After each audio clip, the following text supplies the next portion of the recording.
नमस्कार, ये आकाशवाणी चंडीगढ़ है। अब आप सुकीर्ति से प्रादेशिक समाचार सुनिए। रेल मंत्री अश्विनी वैष्णव ने कहा है कि भारत की पहली बुलेट ट्रेन 15 अगस्त 2027 को शुरू होने की संभावना है। श्री वैष्णव ने कहा कि यह बुलेट ट्रेन अहमदाबाद और मुंबई के बीच चलेगी। रेल मंत्री ने आज कहा है कि बुलेट ट्रेन परियोजना में पर्वतीय सुरंग 5 की खुदाई का कार्य सफलतापूर्वक संपन्न कर लिया गया है और यह इस परियोजना में एक बड़ी उपलब्धि है। आज बुलेट ट्रेन के प्रोजेक्ट में बहुत बड़ा एक माइलस्टोन अचीव हुआ है, माउंटेन टनल 5 का break through. Total bullet train project में 7 टनल्स हैं, माउंटेन टनल्स, और एक अंडर सी टनल। ओवरऑल इसमें 12 स्टेशन हैं, 3 डिपोज बने हुए हैं। ये एक टेक्नोलॉजिकल बहुत बड़ा अचीवमेंट है। श्री वैष्णव ने कहा कि सबसे पहले इसका सूरत से विलीमोरा तक और फिर वापी से सूरत तक का खंड शुरू होगा।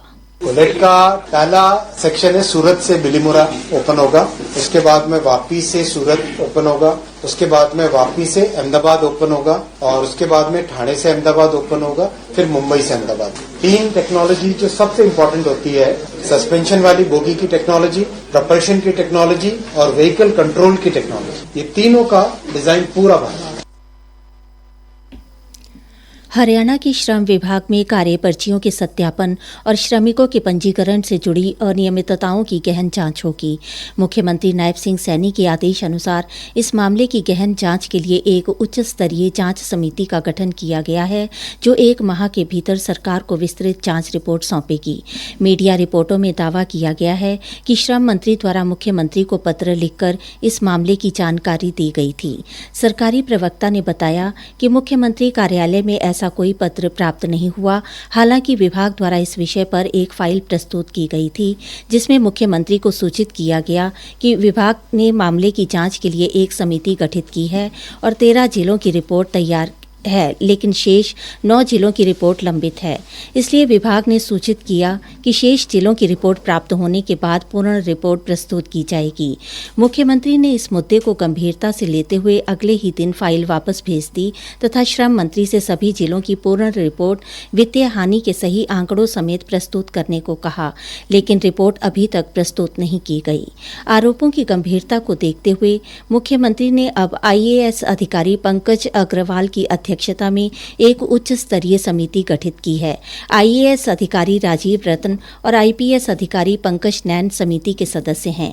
यह समिति पूरे मामले की जांच करेगी और विभिन्न अधिकारियों तथा अन्य लोगों द्वारा की गई अनियमितताओं का पता लगाएगी। इसके अलावा यह समिति विभाग को सुधारात्मक या निवारक उपायों की भी सिफारिश करेगी, ताकि भविष्य में इस प्रकार की घटना न हो। जींद के सफीदो उपमंडल की सीवरेज व्यवस्था को और अधिक सुचारू एवं प्रभावी बनाने के लिए जन स्वास्थ्य विभाग द्वारा अत्याधुनिक सीवरेज जेंटिंग मशीन खरीदी गई है। कल विधायक राम कुमार गौतम ने इस सीवरेज जेंटिंग मशीन को झंडी दिखाकर शहर में कार्य शुरू करने के लिए रवाना किया। विधायक राम कुमार गौतम ने बताया कि सफीदो शहर में लगभग 55 किलोमीटर लंबी सीवरेज लाइन बिछी हुई है, जिसकी नियमित सफाई और रखरखाव के लिए यह मशीन अत्यंत उपयोगी सिद्ध होगी। यह मशीन लगभग 20 लाख रुपए की लागत से खरीदी गई है, जिससे सीवरेज लाइनों में होने वाले जाम, गंदगी और ओवरफ्लो की समस्याओं का त्वरित समाधान संभव हो सकेगा। हरियाणा और पंजाब में कल कुछ जगहों पर हल्की से मध्यम बारिश हुई। पंजाब में कुछ जगहों पर गरज और बिजली गिरने की सूचना भी मिली। आज भी चंडीगढ़, पंजाब और हरियाणा में कुछ जगहों पर घना से बहुत घना कोहरा देखा गया। शीतलहर का प्रकोप भी जारी है। मौसम विभाग ने 2 दिनों में कुछ स्थानों पर घने से घना कोहरा छाने और शीतलहर चलने का अनुमान लगाया है। वहीं बाद में कहीं कहीं यह स्थिति बनी रहेगी। आज उत्तर भारत में पड़ रही धुंध का असर अंबाला रेल मंडल पर भी देखने को मिला। अंबाला छावनी रेलवे स्टेशन पर अनेक रेलगाड़ियां देरी से पहुंच रही हैं। रेल मंडल के वरिष्ठ वाणिज्यिक प्रबंधक नवीन कुमार ने बताया कि यात्रियों की सुविधा के लिए अंबाला छावनी रेलवे स्टेशन पर विशेष प्रबंध किए गए हैं।